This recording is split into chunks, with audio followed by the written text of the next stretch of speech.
Hello and welcome to the latest episode of Leading at a Local Level with my good friend John. How you doing, John?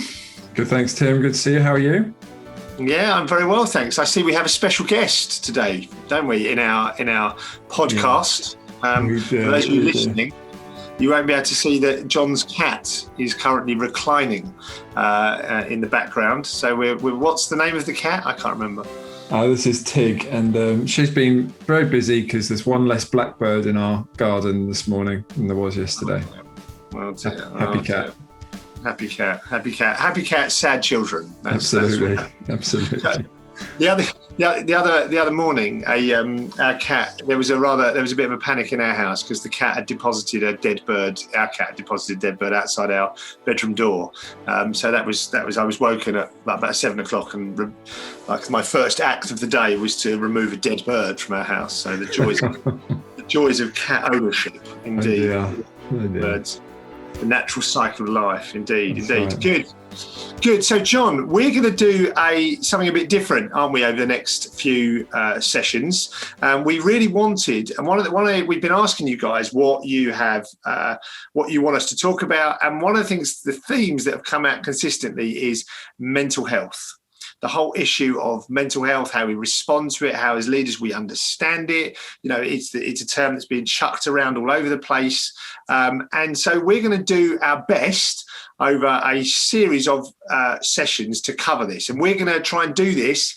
We're going to cover lots of different topics related to mental health. And we're going to try and release one, if we can, really regularly so that they'll all be there in a kind of stack, because we know you guys love to listen to our podcast and you can't get enough of it. So we're going to try and do them. They'll be a bit shorter and they'll focus on specific questions. And the great thing is that, we have with us a doctor. So John is obviously a medical doctor. So just to clarify, John has worked with lots of different people of this kind of stuff. And I'm a church pastor, so I deal with kind of the pastoral end of it. How do you deal and respond to that? So I don't know. I don't feel that qualified, John. Do you feel qualified? No, I don't. And I think, to be honest, I ask a psychiatrist, and sometimes the psychiatrist will say, look, I've been a psychiatrist for 20 years. But I still don't see the full range. And I think it's just that, humility to know that every person is different. We may have some experience, but actually a lot of this stuff needs to be applied individually. Yeah. So I'm not a psychiatrist. It's really important to say that. What we will be doing is pointing to lots of resources that are written and produced by psychiatrists. I do work with young people with mental health issues as part of I'm a pediatrician, and that's part of my kind of interest area. I've got a degree in psychology, so I use that kind of thing, but it is still limited, and I think people just be aware of that as we have this discussion. But I'm really looking forward to it, and I think there's so much we can learn about this topic. You've got a degree in psychology. When did that happen? I did that while I was at medical school. Yeah. Oh, right. Well, you doctors, you studied for about 20 years. So, It's good to know we've got a degree in psychology with us. That's good. I've got no degree in psychology, but I did get that. Yes. Anyway, never mind. So, yeah, good. So I'll ask the questions. You can provide the answers. That's fine. I'll analyse, yeah. So absolutely. Yes, indeed. Yeah. This is going to be Tim's personal counselling session. On his. So, John, I think it's fair to say that we've obviously had 18 months of a pandemic. Right. Yeah. But I would say that we have certainly in the UK, I guess in the Western world, we have another really kind of, I suppose, epidemic. What's the difference between epidemic and pandemic, John? Oh, pandemic is just broader. And it's when it just goes, and there's a certain number of countries. I can't remember this, but it's bigger than an epidemic. Right. Okay. But I think we have a pandemic of mental health. Yeah. I think that, we're seeing more and more, aren't we, cases of people that are really struggling. And so often we might not see it, I think. And I guess we're seeing it more now.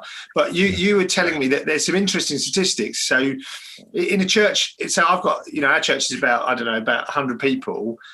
Are there likely to be mental health problems in a church like mine? Yeah, and definitely. And I think some of them we see and some of them we don't see. So if you've got a church of, let's say 50, because I think a lot of people have a smaller church than 100, over a 2-year period, stats show you're going to have around one person having a psychotic episode at that point. Yeah. Over the same period of time, a member of your youth group, maybe a very small youth group, but one of those young people will probably be self-harming. Out of those 50 people, about 1 in 10 are going to suffer from depression. In fact, lifetime, about a quarter of us will suffer from a mental health condition at some point. So yeah, this is very real. And I think anyone listening to this, in fact, the fact you're listening or watching this will show that you probably are experiencing this in your settings. Yeah. Yeah. And I mean, one thing, so we in our church, I spend a lot of time dealing with a lot of different people who have genuinely very varied but very significant mental health challenges. So I would say that I see this and I think lots of us that are in churches, particularly churches that are reaching out into the community, a lot of the people that are joining our churches are coming with real, quite severe mental health challenges, very broken backgrounds, broken families, broken lives, really. And so I suppose the question is then, John, when we talk about mental health, what is mental health? When we're going to be talking about it over this series of sessions, what do we mean by mental health? And it's really important, isn't it, to define terms, because I think it's a word that's bandied around. And when we band words around, actually quite quickly, they can lose some of their meaning and some of their power.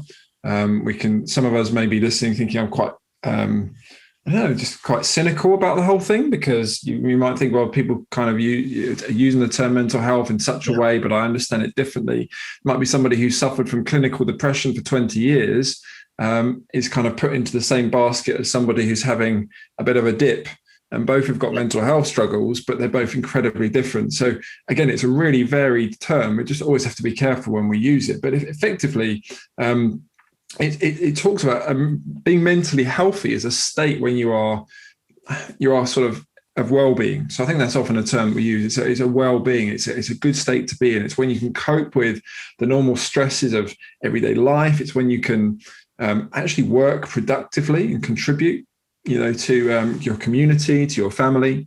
And of course, the flip side is that mental ill health is when you're not able to cope. It's when you're not able to work effectively to make a contribution. You're not sensing that sense of well-being. And so, of course, there's a huge scale of being mentally healthy. And you could argue, actually, that sometimes all of us at some point will say, my mental health is not 100%. So actually, all of these things are relevant to all of us and should be helpful to everybody, whether we kind of cross that line of saying, I've got a mental health condition, or where we say, actually, there are times when I struggle with my mental health, just as I would do with my physical health. So does that make sense? It does. That's actually really helpful. Yes, I suppose it's this sense of being able to function in a state of wellness, isn't it?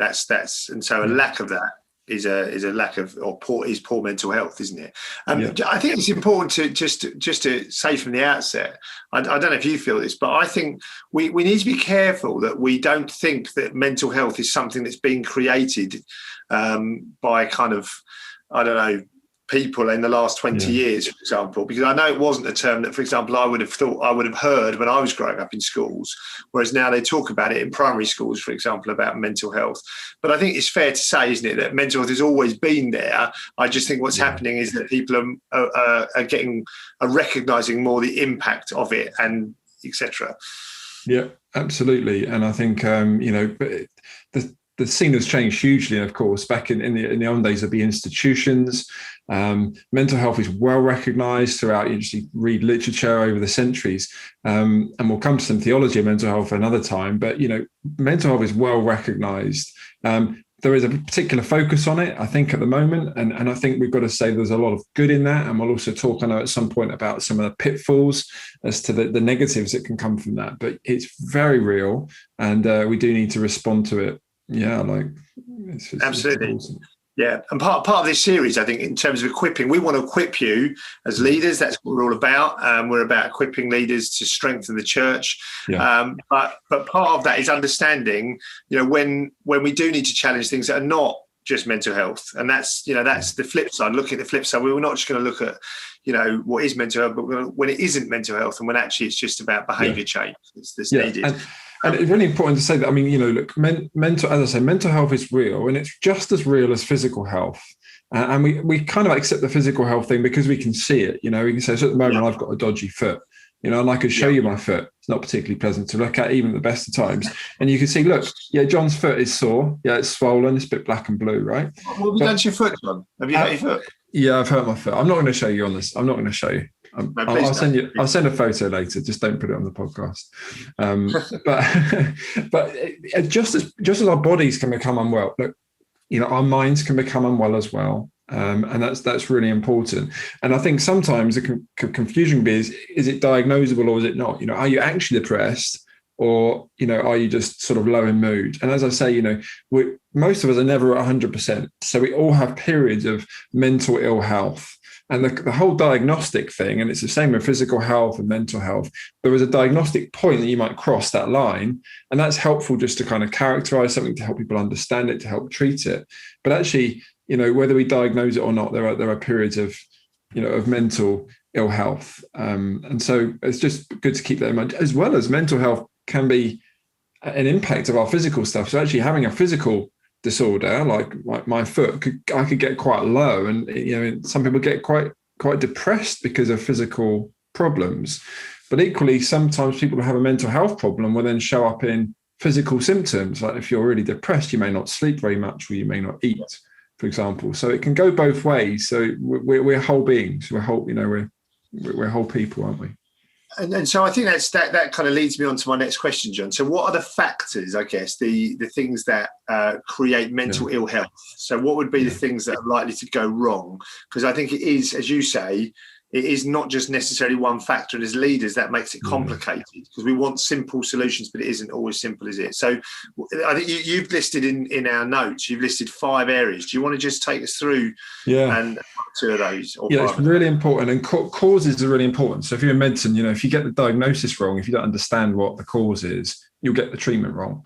And I think I count myself in this. There's certain things that I will go down certain tracks. I've got a certain view as to what might cause most mental health conditions, and we've just got to be careful of that, because we can get just quite narrow, and then we struggle when anything goes outside of that kind of bracket. So it's really good to know. So I think physical is one. I sort of referred to that already. That actually physical ill health will actually impact your mental health, but actually also just being wired into us. So as what we call like a genetically transmitted illness. So we know from studies that certain types of depression are actually transmitted in families, where you look at sort of twin studies and so on. So it's almost like some of us can be wired genetically to be more susceptible to mental health problems. We know that with schizophrenia, a number of other conditions. So just bearing that in mind, that this can be wired in from birth, physically, number one. Secondly, psychological. This is probably the most common one that we kind of think of: stress and burnout, unhelpful thinking patterns, destructive coping mechanisms like drinking heavily. So there are a number of psychological factors that can then lead us down to mental ill health. So secondly, I think thirdly, and again, something we recognize, social. So we talk about physical, psychological, and then social. So you mentioned already loneliness and isolation, or trauma. So I do a lot of kids who've had childhood trauma, who are in the foster care system, the adoption system. That can lead to ingrained mental health difficulties. Broken relationships, relationship splits, life events, bereavements, bereavements happening, particularly at a young age. But all of these things will impact us and impact our mental health, the way that we think, the way that we cope, our well-being. Fourthly, spiritual. You might say, well, you would say that, John, because you're a Christian. But actually, you talk to psychiatrists, they will recognize that spiritual factors, or what they might call existential factors, the things that you can't quite explain with the body and the mind, are really, are really a cause of this. And we'll look into that a little bit later, but definitely some spiritual causes. And then there's another one I would just to introduce, really, which isn't on most lists, but it's a lack of what we call mental hygiene. And I've taken that phrase from John Wyatt, who works with us at CMF, mental hygiene. And mental hygiene is the idea that actually we're used to it with physical hygiene. So we wash our hands, don't we? We take some exercise, we open the window. If I'm staring at the screen all day, I might look out the window and just sort of stretch my eyes. We're aware of the things that prevent us, brushing our teeth, you name it. They prevent us from getting physical kind of ill health.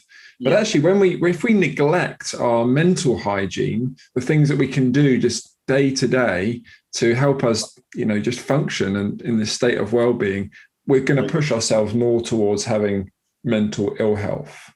So, I mean, I don't know if, Tim, you've got examples of things that you do or have learned to do that would fit into that category of mental hygiene. Yeah, well, absolutely. I think we all know, don't we, that actually, often when I'm low, so when I'm feeling low, and I think it's fair to say that my natural personality, so let's talk about me, because I like to talk about me. I would say that genetically, or I'm disposed to going up and down. I'm a roller coaster. You ask my wife, right? So I'm a bit of a. She jokes and sometimes says that I display symptoms of being slightly bipolar at times. Can be very excited and then also quite low at times. And there's nothing, so I recognise that that's who I am as a person. I recognise that does happen. I then reckon that those kind of dips are exacerbated by stress. So the psychological stuff. It's exacerbated by choices I've made, and if I've made mistakes or if I've done things wrong or etc. And then obviously particularly the pandemic has made it worse for me. I've struggled definitely through the pandemic at points. Some points I've been good and some points I've been really low, and that's to do with isolation. And I certainly know that if there's sin in my life, if I'm not praying and reading, if I'm not close to the Lord, that will have a significant impact on my mental well-being. But you come to the last one about mental hygiene. I'm very aware that sometimes the best thing I can do is go for a long walk in the woods. I often need to go out into, not just to walk around an area, but going out into nature for me is very helpful. And so I think, and I think this is the key, and I think you talk about diagnosis, right? Like that's such an important thing. I think I spend a lot of my time as a church pastor trying to diagnose the causes of people's problems, right? Mental problems. And I think it's not simple. I think that's the challenge for us. It isn't just one thing. You can't just go, someone suffered abuse as a child. That's the cause, because that may be the cause, but actually that's led to then bad patterns of thinking. It's led to social isolation. It's led to kind of poor mental hygiene. So they don't exercise, or they overeat, or they eat bad food.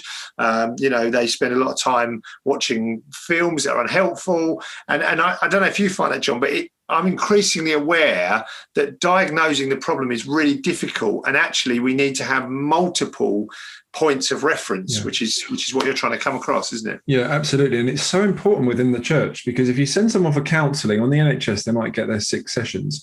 And by the way, counselling can be incredibly helpful. So I went for counselling. It was a massive blow to my pride, which was a stupid way of thinking. But anyway, I did go to counselling. It was incredibly helpful. But there's a limit as to what can be covered in 6 1-hour sessions. Yeah, really good, but a limit. And I think they did a good job of diagnosing me. But actually, people who know me, who've known me for longer, who know me day in, day out, who have been in my home, those people are well placed. Actually, we are, well placed in leadership positions. When we've listened carefully and we've walked alongside people, we are quite well placed to, not professionally in the sense diagnose the mental health condition, but we're there to we can actually, with insight and with God's help, help understand what might be causing this. Now, we may not know what's the main cause, and as you say, we may not know whether it's a knock-on cause or like the primary cause. Oftentimes it's pretty impossible to tell. In fact, you ask somebody, they won't know for themselves. And they may never know what was the primary cause. But just as one thing can lead to knock-on effects for your mental health, so can actually improvements in one area, let's say loneliness, if that's, if you address that and you kind of really bring someone into community, that can then have knock-on effects on their psychological causes and the spiritual causes as well. So, I mean, there's great hope here, and there's huge amounts that we can do, huge improvements that we can see when we've understood, when we see that people are whole people, and that different approaches can be really effective in helping people walk in mental health. Absolutely. So hopefully in this session, we've sort of defined a little bit what mental health is. the causes, the factors of mental health. We will obviously explore these a bit more as we go through. Our next session, John, we're going to look at the theology of mental health. So what does the Bible say about mental health? How do we discern what's spiritual, so demonic interference, and what is just medical in those kind of ways? And so if you've got any questions, then please just do get in touch. And, we'd love to try and help you. As I said, we want to equip leaders to be able to really lead well and build healthy teams and strengthen the church to, go out and reach people with the gospel. So thanks, John. We'll end it here. We're going to do another session, so watch out. It'll probably be tomorrow. You'll get another drop in your inbox for this kind of next session on mental health. But yeah, Brilliant. Thanks, John. Thanks, Tim. See you soon.